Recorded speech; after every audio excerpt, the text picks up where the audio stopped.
നല്ലൊരു XL6 ആണ് നമ്മൾ വന്നിട്ടുള്ളത്. 7 സീറ്റ് ആണ് കാണുമ്പോൾ, പക്ഷേ വണ്ടി 6 സീറ്റ് ആണ് വരുന്നത്. സിംഗിൾ ഓണർഷിപ്പ് ഉള്ള ഒരു മുതലാണ്.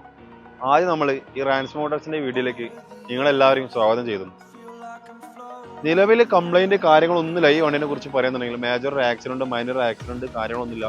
സർവീസ് ഒക്കെ ഫുള്ള് ഷോറൂമാണ്. സീറ്റാന്നുള്ള ഓപ്ഷനാണ്. പെട്രോൾ ആണ്, ഹൈബ്രിഡ് ആണ്.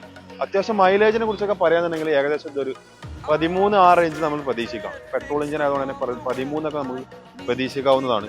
നല്ലൊരു ഫ്രണ്ടിലേക്ക് വരുന്നത് നല്ലൊരു DRL വരുന്നുണ്ട്. അതുപോലെ തന്നെ വൈറ്റ് ഹെഡ് ലാമ്പാണ് വരുന്നത്.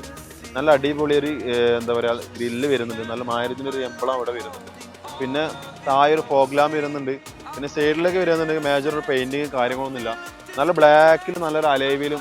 ടയറിനെ കുറിച്ച് പറയുന്നുണ്ടെങ്കിൽ ഏകദേശം ഒരു 70% ടയർ വരുന്നുണ്ട്.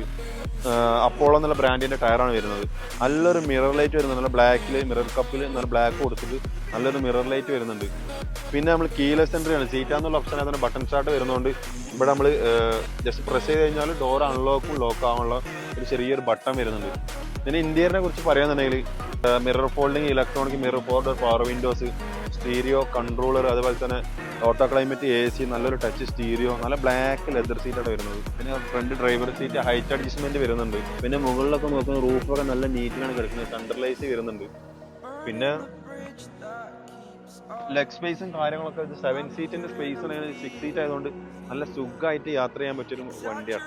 ലെഗ് സ്പേസും കാര്യങ്ങളൊക്കെ നല്ല നീറ്റാവും, ഫിനിഷും, നല്ല കാലൊക്കെ നിർത്തി സുഖമായി യാത്ര ചെയ്യാം. നല്ലൊരു ചാർജിങ് വോൾട്ട് സെക്കൻഡ് ഇയറിൽ വരുന്നുണ്ട്. പിന്നെ ബാക്കിലാണെന്നുണ്ടെങ്കിൽ ചാർജിങ് വോൾട്ട് വരുന്നുണ്ട്. ഒരു ബോട്ടിൽ വെക്കാനുള്ള 2 ഓപ്ഷൻസ് വരുന്നുണ്ട്.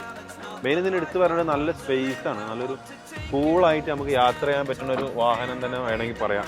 പിന്നെ ഇത് റിയറിലേക്ക് വരുന്നുണ്ടെങ്കിൽ ഒരു എന്താ പറയുക ഒരു എല്ല് പോലെ വരുന്ന ഒരു ബ്രേക്ക് ലൈറ്റ് ആണ് വരുന്നത്. പിന്നെ ഒരു സ്മാർട്ട് ഹൈബ്രിഡ് എന്നുള്ള ബാക്കിൽ ഒരു എംബ്ലം വരുന്നുണ്ട്. നല്ലൊരു വൈഫർ, അതുപോലെ ഡീഫോഗർ, പിന്നെ ബാക്ക് സെൻസർ, പിന്നെ XL6 എന്ന് എഴുതിയൊരു നല്ലൊരു എംബ്ലം വരുന്നുണ്ട്. പിന്നെ ഈ 7 സീറ്റ് ഇതിൽ പൊതുവേ ഡിക്കി സ്പേസ് കുറവാണ് ഉണ്ടാവുക. നമ്മൾ സ്പേസിന് വേണ്ടിയിട്ട് കൂടുതലും നമ്മൾ സീറ്റ് ഫോൾഡ് ചെയ്യാന്നുള്ള ഓപ്ഷനാണ് നമുക്ക് ഇതിൽ ഉപയോഗിക്കാൻ പറ്റുള്ളൂ ലോങ് യാത്ര കാര്യങ്ങളൊക്കെ ചെയ്യാന്നുണ്ടെങ്കിൽ. പിന്നെ അതുപോലെ ഇതിൻ്റെ സൈഡിലാണ് ഇതിൻ്റെ ജാക്കി കാര്യങ്ങളൊക്കെ വരുന്നതൊക്കെ സൈഡിൽ ചെറിയൊരു ബോക്സ് ടൈപ്പിലാണ്. അപ്പോൾ നമ്മൾ ഒരു വണ്ടി നല്ല ഫിനിഷിങ്ങിലൊക്കെ എടുക്കുക, ഒന്ന് കാണുമ്പോൾ ബോറ് കാര്യങ്ങൾ അങ്ങനത്തെ സംഭവങ്ങളൊന്നും അതിന് വരില്ല. ഇതാണ് ഇതിൻ്റെ മെയിനായിട്ട് എടുത്ത് പറയേണ്ട കാര്യങ്ങൾ. ഇതിൻ്റെ സ്പേസും അതേമാതിരി ഇതിൻ്റെ യാത്രയും 6 സീറ്റിന് ഇതിന് കൊടുക്കണ അത്രയും സ്പേസാണ് മെയിനായിട്ട് എടുത്ത് പറയേണ്ട ഒരു കാര്യം. അപ്പോൾ നമ്മളിതിന് ആസ്ക് ചെയ്യുന്ന പ്രൈസ് പറഞ്ഞാൽ 9,75,000 രൂപ ഉള്ളൂ. മാക്സിമം ലോൺ ഇട്ട് കൊടുക്കാനും പറ്റും. ആവശ്യക്കാർ വിളിച്ചോളി, താഴെ കോൺടാക്ട് നമ്പർ ഉണ്ടാവും. പിന്നെ കൂടുതൽ ഡീറ്റെയിൽ അറിയാനായി വിളിച്ചോളി. ബാക്കി ഡീറ്റെയിൽസ് ആയിട്ട് നമുക്ക് റാൻസിന്ന് കാണാം.